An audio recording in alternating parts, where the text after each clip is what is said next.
Is Latin America a great cruise destination? Not at all, number one. Yes, but it has its limitations, number two. And number three, absolutely, it's ideal. Please make your choice and press the button. A little bit of a mood picture for the discussion round.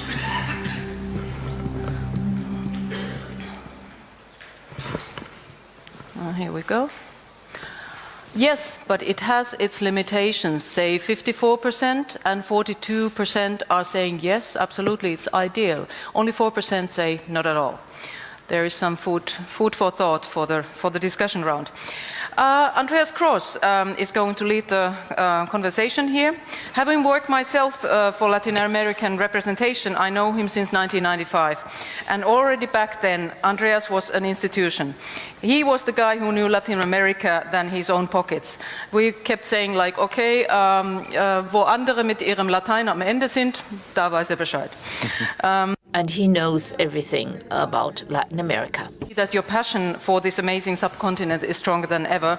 And leading the ARGE Lateinamerika, Comunidad de Trabajo Latinoamérica, it is your round today here. So you will be introducing your panelists, and we are looking forward to the discussion. Thank you so much. Thank you, Kirsten. Thank you very much. Welcome, everybody. We will do this in English and probably also a little bit in German, but I think we better do it in English or in Spanish. Welcome, everybody, and thank you for the very nice introduction. And I'm sorry to say that Thomas Farnung, who is editor-in-chief of Travel One, will not be with us because he is ill.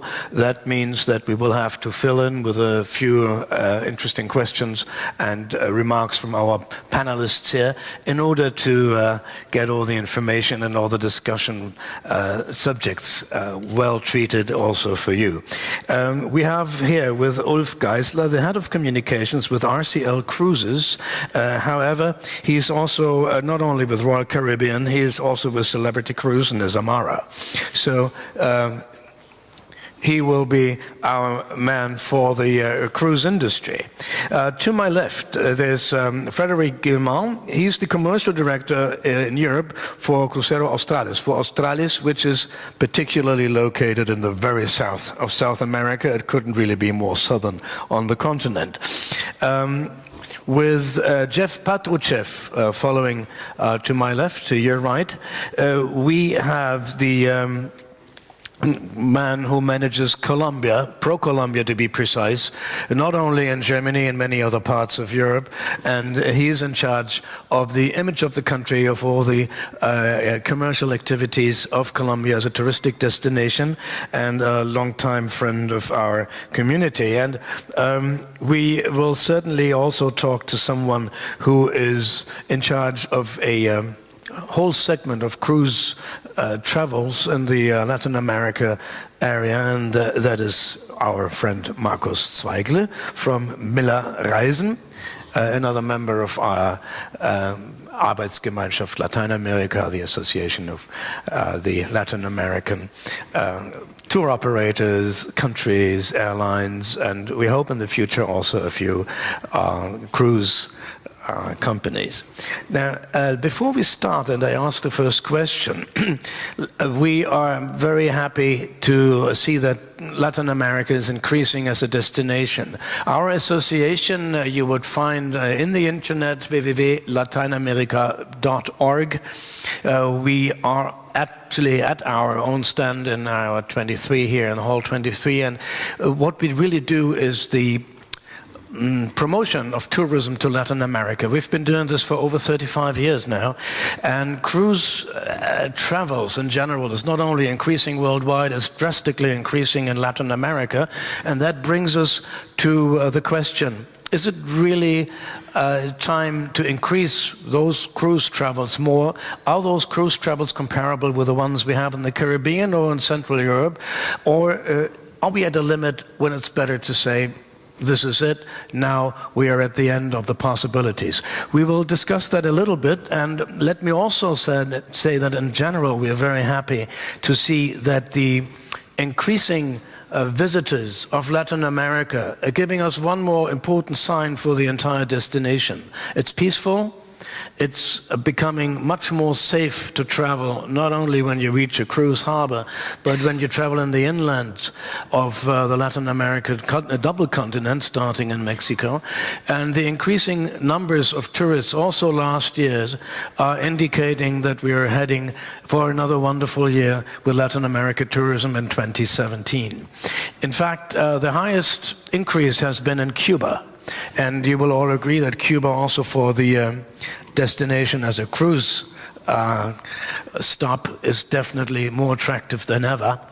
And the other one was Central America, increasing tremendously, also a good candidate for differentiated cruise destinations. And also Chile, maybe also due to the activities in the very south, has had an increasing number of visitors, far beyond 6% last year. So Latin America in general is increasing, and it's doing that in a very nice way. Colombia has been also growing tremendously over the last years, and also it has seen starting arrival of cruise ships that are becoming more and more every year.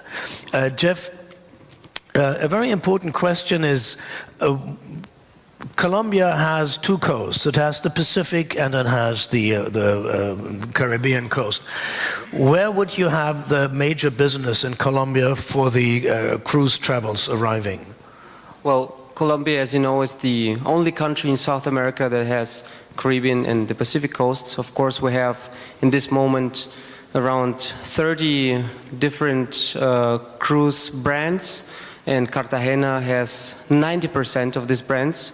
But of course, we have as well, not only in the Caribbean coast, in Cartagena, Santa Marta, or San Andres, but as well in Gorgona, as in Pacific coast, or Nuquí, for example. Can the country handle the increasing arrivals? Of course, we have, just to name it, Cartagena for the cruise destination is very important, and we have in this moment over 50 connectivity air connection frequencies a week, and we have in this moment 12,000 rooms in Cartagena, and until the next year we will have 4,000 rooms more. So we're increasing as well the hotel investment from different international hotel brands. Okay, we will talk a little bit about capacity and infrastructure a little bit later on.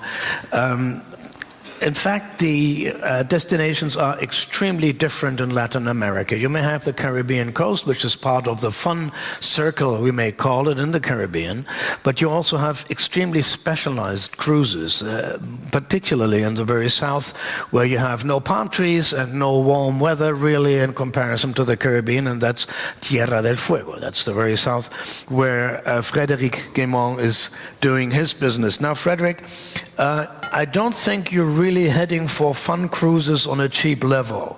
Australis is focusing on another section of Latin America cruise business, which is, I understand, rather short for the trip and rather high class when it comes to everything that is the experience and also the quality of travel.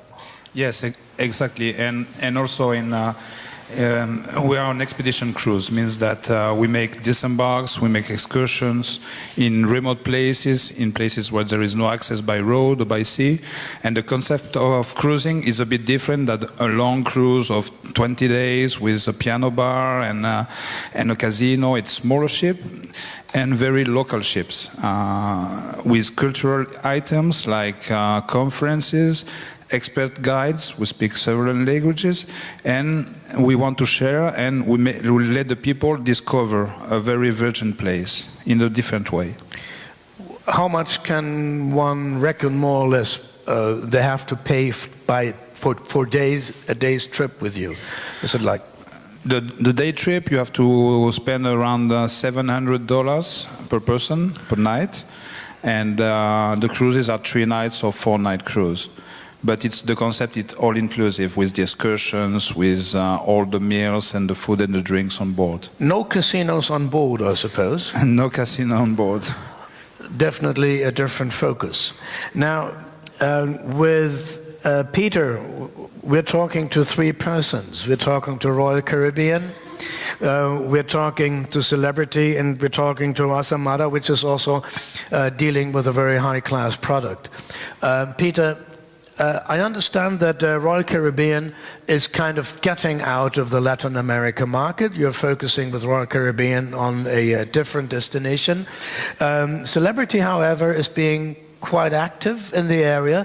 Give us a good idea, why does people travel with Celebrity to Latin America? What is their major focus? That's true. Maybe first the reason why we stopped with Royal Caribbean. With our ships of Royal Caribbean, there's a focus on the ships, the destination of the ship, and we need the passengers in 50% from the market. So that's the reason why we stopped in last year, because of the economy at the moment in this area. But we have another brand. You said. The Celebrity Cruises, our premium brand, and it's very international with passengers from all over the world, and we have longer routings with 2 weeks or more, and yeah, that's our business at the moment there. How many people are you bringing to Latin America in general? What would you say, more or less, with the cruise ships you represent? Yeah, we have at the moment around 20 cruise tours during this year, including Cuba. So, and we have a capacity on smaller ships around 2,000. So 20 times 2,000. That's the total.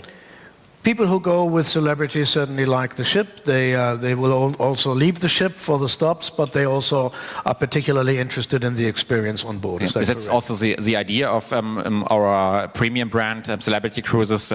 It's not only focus on the ship, it's also focus on the destinations, and we are a cruise line which long stays, so we come in the ports very early and leave not earlier than 8 o'clock in the evening, or we have also 50% of overnight stops there, so that's our business there. Which leads to the conclusion that Latin America has lots of substance to offer. They don't go there to play the casino, they don't go there just to go on land and have a cheap cocktail. They want to do things, and they want to see really what Latin America as a destination has to offer within a day's time, or even a little bit more. Markus, with Miller Reisen, you're focusing on the more on the deluxe type of cruise experience, and you don't only do it in Latin America. We know that you do it in other parts of the Americas and also in other parts of the world. People who go on a cruise ship tour with you, are they interested in the ship at all, or are they really focusing mostly on Latin America features like the culture, the people and stuff like that? How is the mix of the interest of your clientele? Well, actually, we started 10 years ago by selling cruise tours, and our special focus is to combine a cruise tour with a program, a land program, and our focus is to show the people the beauty of Latin America on a coach tour, and then we bring them to a cruise ship, and then we do the cruise tour, because the people, they want to see a little bit more about the land and about the culture, not only the ship, not only the activities on the ship. Definitely you can say that people are interested in the ship as a comfortable transportation measure. That's right. Like a good hotel. That's right. But they wouldn't travel there to be on the ship. They take the ship as a tool to get to places, and as a tour operator you're interested in selling pre and post packages in order to give more sense to the being in Latin America, considering the long flight. Which brings me to another TED question, ladies and gentlemen, and the question is, how much potential does cruising outside the Caribbean and Central American region have? How much potential does cruising have in Latin America aside the Caribbean? Is it a lot? Is it limited?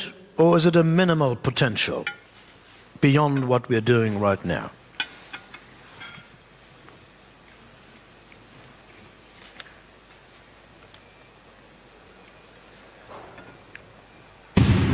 Ta-dam! let's see what comes.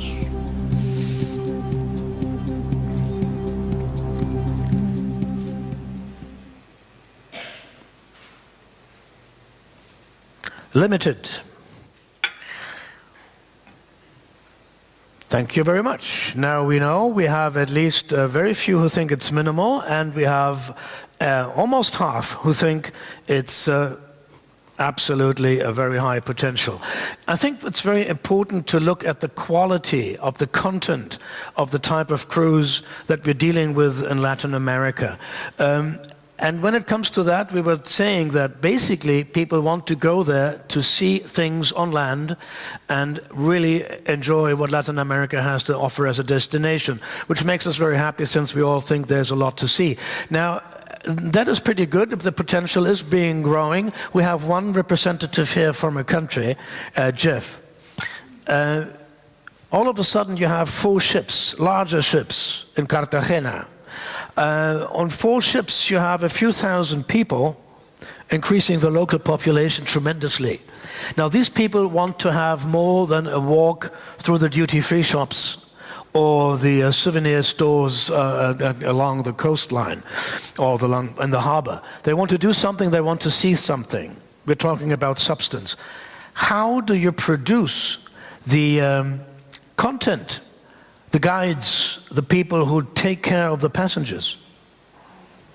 Well, I think we don't have to speak here not just about Cartagena, then Colombia, and we're speaking about a destination that is in trend in this moment. Yes. There is no better moment to go to Colombia than now. Now is the moment to go to Colombia. And of course, we have a huge challenge that the destination is increasing a lot. Yes. And everybody in the world have their eyes on Colombia, and everybody wants to go to Colombia. And of course, we have a challenge with tour guides when we have, for example, 4 cruise ships as same day from Germany, and everybody wants to have a guide in German. We have 4 big schools in Colombia, German schools, but it's still maybe not enough. So we're working on it. Mm-hmm. A tourist that comes to Colombia wants to have an experience, but I think that it's not only the experience for tourists, then for Colombians as well. Every tourist writes a history in this moment that comes to Colombia and shows the international, international way of tourism. Do you know how many people from Colombia are taking cruise travel from Colombia to go somewhere in the neighborhood? Outside? Yeah. Well, in this moment it's increasing. In the past, the Colombians love their country and they're traveling a lot inside the country, but now they have possibilities because we have increasing the airline frequency to other countries to go to the Caribbean Ocean. Yeah. And that's the point, that we would like to have cruise ships, different brands that give the possibility to start the journey with the cruise ship in Cartagena, for example, in Colombia. So that means that the international tourists will come to Colombia, stay there 2-3 nights, get to know the Colombian culture, Cartagena or Amazon or different cities, different regions, and then start their journey in Colombia. And Celebrity did the best way. They have the overnight stay in Colombia, so that means it's not just a couple of hours. They get to know the city, then I think more than that. And that is the way we want to have the next step. Thank you. Now, I would like to know, especially for one with larger passenger amounts arriving, Peter, who's taking care of the infrastructure when you're reaching smaller ports? Is the cruise ship company contributing to the construction and to the infrastructure of the ports that are receiving you, or is it only the responsibility of the ports to create the infrastructure to manage the amount of passengers that are arriving? No, we do it, and the ports are organized for us. So the infrastructure is doing by the ports. Okay, and do you have the feeling that the amount of passengers that you are bringing are being handled well, or do you think there is a limit when you say now that it should be done more work to receive the passengers in an adequate way in the harbors on the different stops that you're making? So if we talk about our cruise ship at the moment, with a capacity of 2,000, that's are smaller ships for us. Yeah. So, and there is no problem to handling this capacity. So, okay. So there's room for growth even for more ships. Absolutely, yeah. Frederic, now for your type of product, and we could also talk about Galapagos, we could talk about the upper Amazon areas. You have a different type of problem. It's not the big harbors where you're really mooring all the time. You start there, you end there. I think that's probably from the infrastructure well taken care of. How do you deal with the pristine nature where you're actually running a totally different business with your cruise ships? Do you have the high protection attitude that it is supposed to be practiced in those places? Or are you kind of going through the different rules more or less in order to give the best possible experience to the passengers? No, in fact, we work a lot with the local authorities, and for us to care about the places that we are disembarking is very important. And for example, we make a lot of activities. Let's say, just to speak about an example, 20 years ago we were disembarking at an island where there was 3,000 penguins.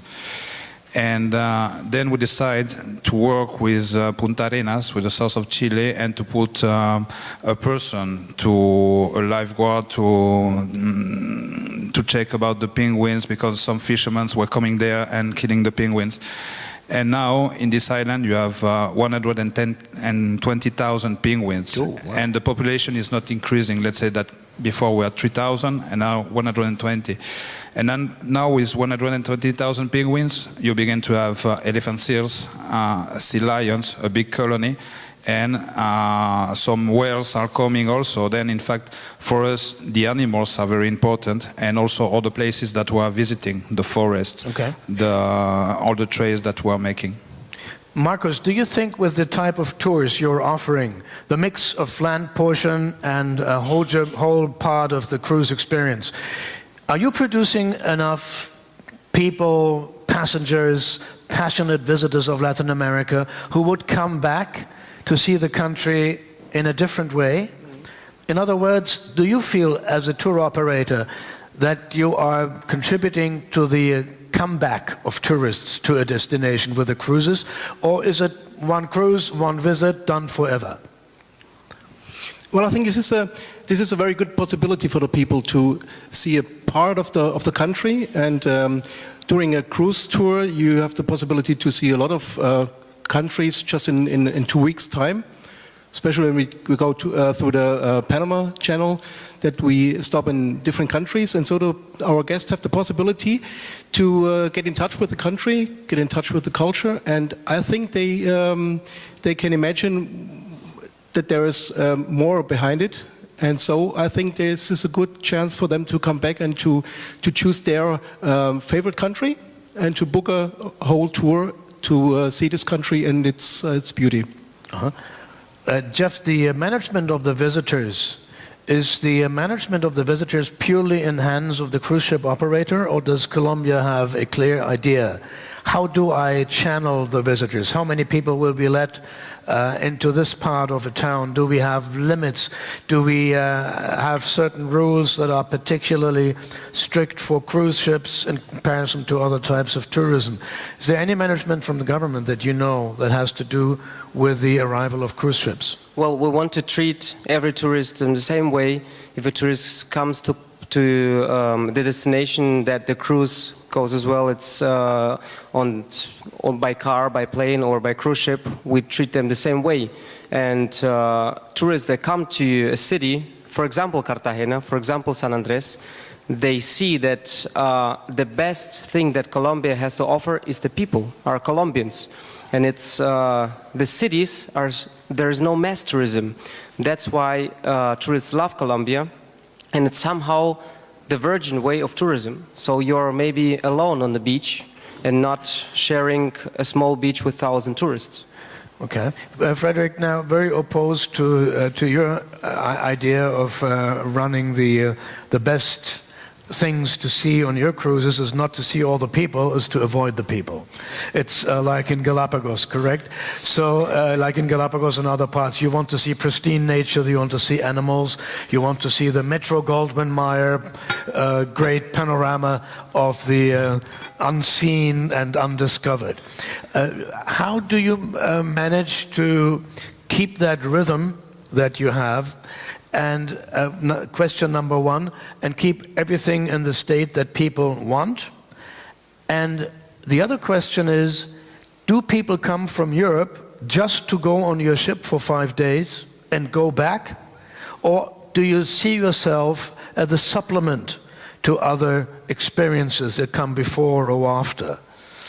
Well, in fact, as we have short cruises, all the people that we have on board, they combine with other spots in South America, in Chile, in Argentina, maybe in Iguazu. They make the driest places in the world, like Atacama Desert, and after they go to Patagonia to see the glacier, a big contrast. And these people are looking for experience, for something different, and basically, yes, they are making an entire trip of 20 or 15 days.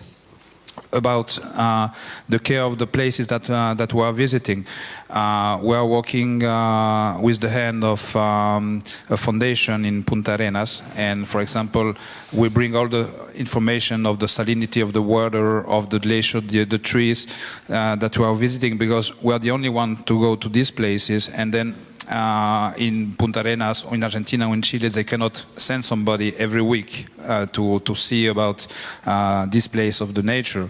And all the passes that we are using, for example, as in Galapagos, it's kind of the same system. We have a sacrifice, a pass that you have to use sometimes, or sometimes we change the places that we're disembarking in order to leave the nature regenerate. And then we turn back 1 year after or 2 years after. So you have to follow strict rules in order to protect your product. Yes, actually we have to follow strict rules. Yes. Which is an argument for this type of cruising, of course. I have another question for the public here, and that's are Latin American cruises enabling passengers to get to know the destination countries thoroughly and sustainably? That is really the question. Do they have enough time on a cruise to really get to know the country and in a sustainable way? There's no, way too superficial. Number two is only in a limited way. And number three is totally. Let's see what you are saying here.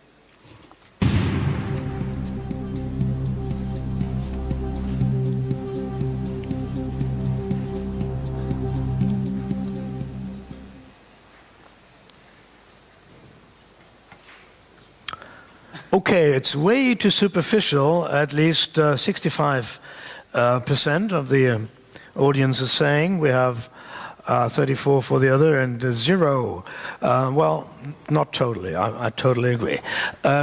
Which brings us to Celebrity Cruises and Peter. Apparently, the type of tours. Let's say you start in Montevideo, you wind up in Valparaiso.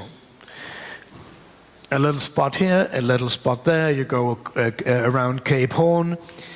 Most lovers of Latin America would say, oh, what a shame. Such a superficial way of just touching the continent. How does the passenger feel about that? Do they come home and say, well, this was really not enough? Or are they happy when they come back? I'm quite sure they're very happy, because this is not the idea to make short stops. So our idea is to give our passengers the possibility to feel the whole country, and that's the reason why we have overstays. We have special excursions for them, and I think we give them enough time to feel this wonderful places. Well, I think it's also a question of attitude. Some people want to see more, some people want to have different experiences. And but the time will be the same. So you have, of course, maybe more experience in this time, but you have experience, of course. Of course. Otherwise, you have to fly from one point to the other, which doesn't make things much more intimate either, on the contrary. I think also, personally, my experience has been that this type of cruising produces a certain type of clientele who wants to come back. And then they say, well, let's spend a week in Buenos Aires, or let's do Tierra del Fuego, or even other parts of what we've seen in a short trip experience on a more deeper and more profound experience. This is why I was asking also about Colombia, if people will come back after a short visit to Colombia in order to experience the country. Well, I think I personally do not know any tourist that was on a cruise ship and he didn't come back to Colombia. Normally, if you go to Colombia, you fall in love. If you go to the Pacific Ocean and see the whale, the mother bearing the baby, and then you see this baby or the mother teaching the baby how to swim, how to jump, how to get the fish, and you see that 15, 20 meters away from you, you fall in love in the country. And as I told, it's a virgin country still. We have no mass tourism, and it's about people.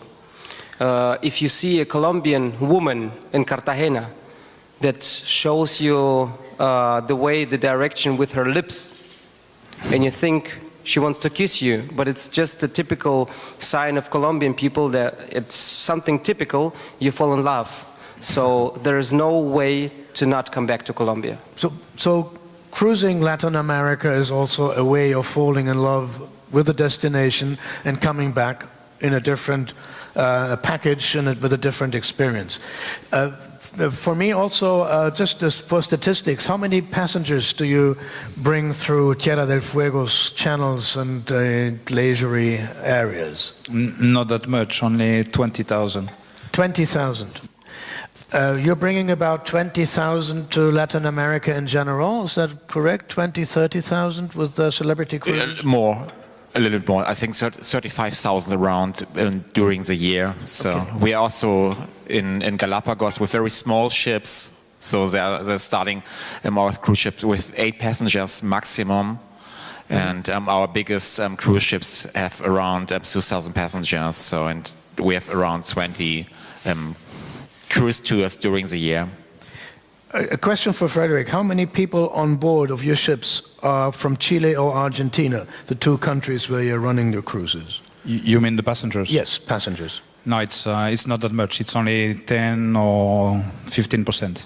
So most of the passengers coming to the end of the world to go cruising with you will come from a very long haul destination. They come from Europe. We have around 20 to 25 nationalities on board. 50% are from Europe and 35% from the US, and the rest is for all the rest of Latin America and Australia. Okay, so you have a certain amount of Latin Americans and from the cruising countries where you are really working, but it's not that many. We were talking before a little bit. What Peter said was interesting. Now, one of the reasons why you are not afraid that Latin America, especially South America, will become a boom market that is run over by big ships with a cheap type of clientele. First of all, it's too far, it's too special, it's too expensive because of the distance. But also you said something very interesting. Apparently you do need a certain amount of passengers from the local area. If you cruise around South America, you would have to have passengers from Brazil, from Argentina, from Chile. Is that correct? Yeah. So in order to fill a certain amount of statistics on this. This is different from brand to brand. So our Caribbean brand is this is necessary that we have also the passengers from the markets. So, and it's normally we need around 50%, so the half of the capacity of the whole ship we need from the local market. And at the moment, we tried in the last year, we're starting in Brazil, for example, and at the moment the economy is not so that we we get these passengers at the moment. That's the reason why we changed to another brand, our premium brand, Celebrity Cruises. It's very international. It's longer trips, around 2 weeks, and there we have the chance to get people from all over the world to go on this cruise. And you would have people who do have a little pre-trip, who have like after travels also. Absolutely, yeah. It's not only buying the cruise experience, it's having a little plus before and after, correct? It's not only we sitting here together with Markus, we are also handling the German and the Austria-Switzerland markets in this business. So we are just one part with our cruise ships on the whole journey, and we are 2 weeks, and Markus and his team organize the other time. So of course passengers who flies all over the world from Europe or from Germany, they don't go for 2 weeks for a 2-week journey. Of course they spend more time. So let me wrap this up. If somebody goes to Latin America, let's talk the mainland Latin America, including Mexico, Panama Canal, and the continent. Apparently what's really important is we do not have that cheap party ship tourism, certainly not in Tierra del Fuego, but not even in Cartagena, known for its wonderful dancing and excellent drinks. But we do have substance-orientated passengers that will have a more lighter attitude to see Latin America, or who would like to do it on a more profound way, even doing Tierra del Fuego and then extending their travels in that southern part or anywhere else on the continent, or doing it in Cartagena before and after. And of course now you have different ways of bringing people before and after, because KLM is flying directly to Cartagena, which gives a pre-tour and or post-tour much more space.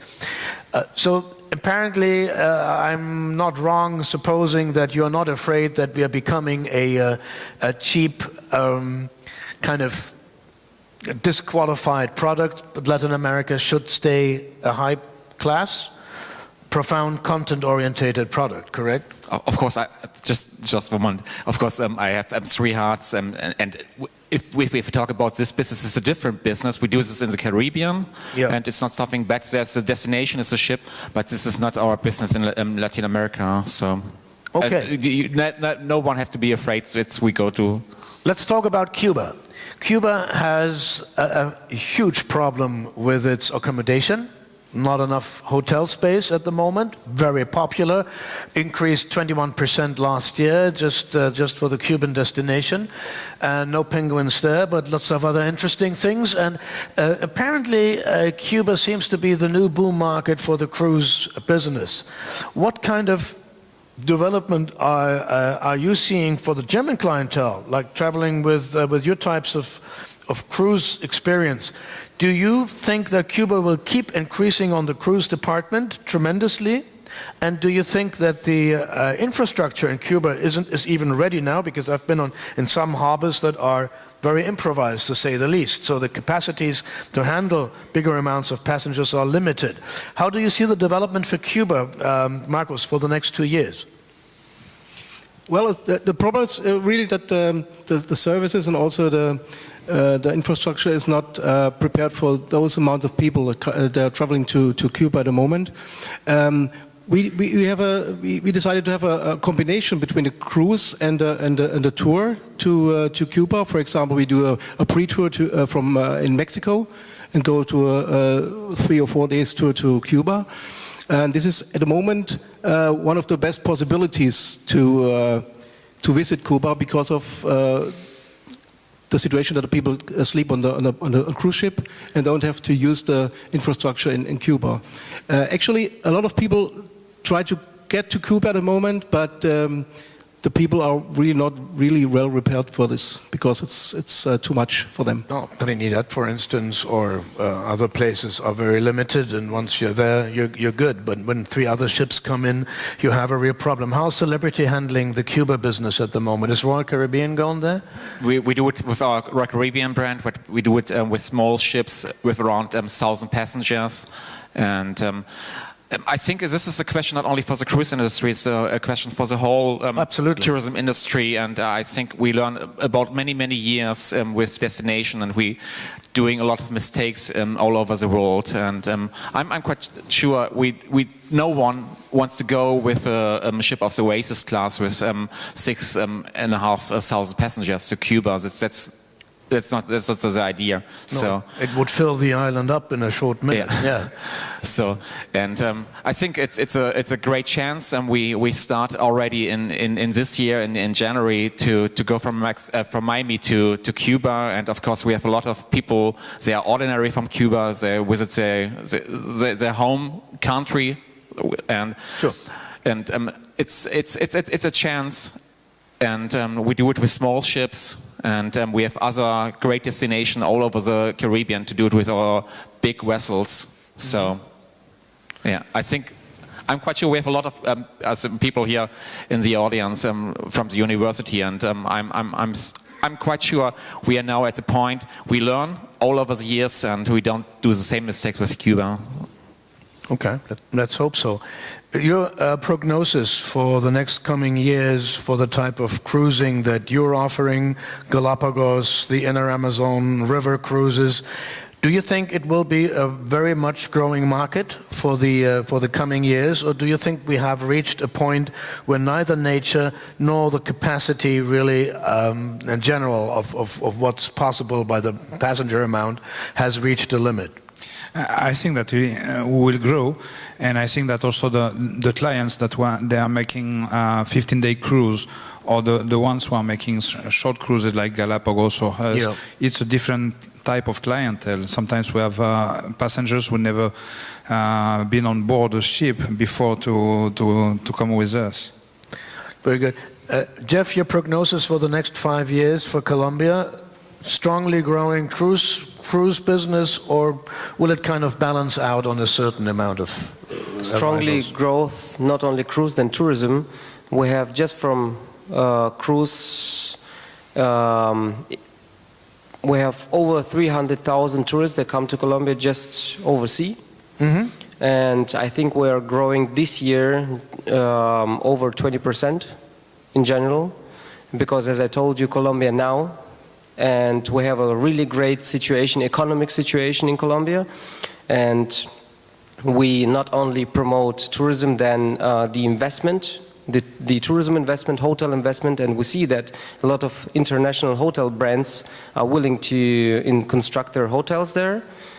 So I'm pretty sure that we will have a great increase in the next 5 years. Thank you. Markus, Latin America is all about content, we understand.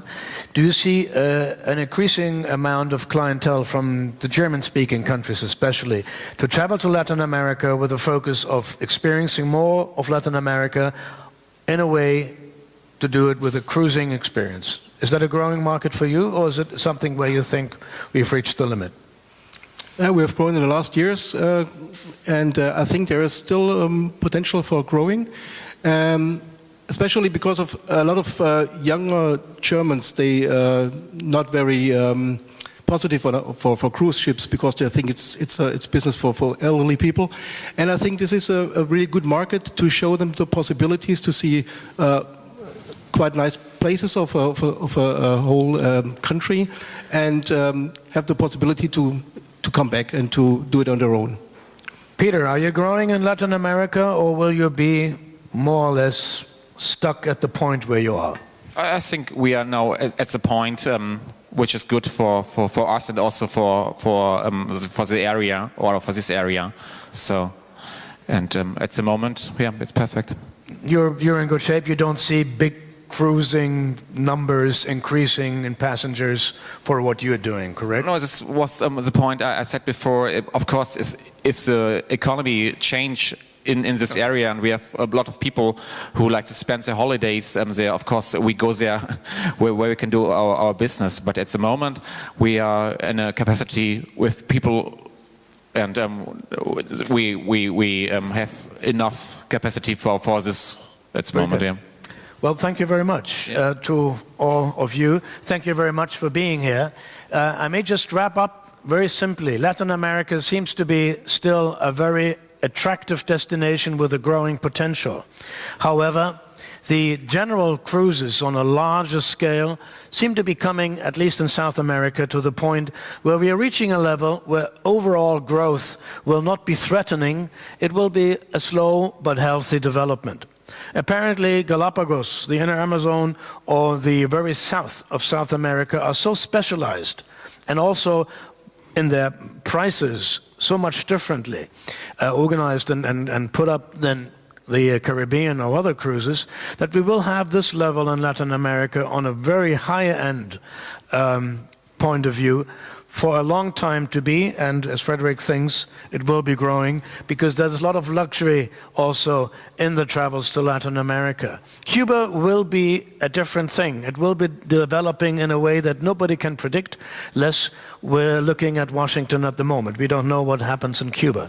Latin America in general will not degrade itself to a cheap destination. It's too good for that, and it's too far away for that, for the European travelers. So anybody who's afraid that cruises will ruin the Latin America destination, the opposite is the case. From very top quality cruises on a very high-end specialized nature experience to the wonderful meet the people experience in Colombia or get around the continent with celebrity or others, Latin America will be a healthy destination for the cruise business, but it will not get out of hand, and it will certainly contribute to the healthy growth of Latin American tourism. We stand for that. We want that, ladies and gentlemen. And if you want to know more about Latin America, go visit our website, www.lateinamerika.org. We're more than happy to help you with all questions to Latin America from our organization. I'm very thankful to my panelists here, to Patrouchev from Colombia, to Peter Geisler from the Celebrity and Royal Caribbean and Azamara Cruise, and Frederic Guillemard from the Australis, from the very south of South America, and Markus Zweigle, who covers everything in the Americas from Alaska all the way down to Antarctica. We didn't touch Antarctica because it is a different business. We should probably have our own panel on that at another occasion. Thank you very much. Good luck on the ITB. Thanks for being here. And thank you very much to ITB giving us the chance to do the subject here with all of you. Thanks very much and see you next time. Thank you.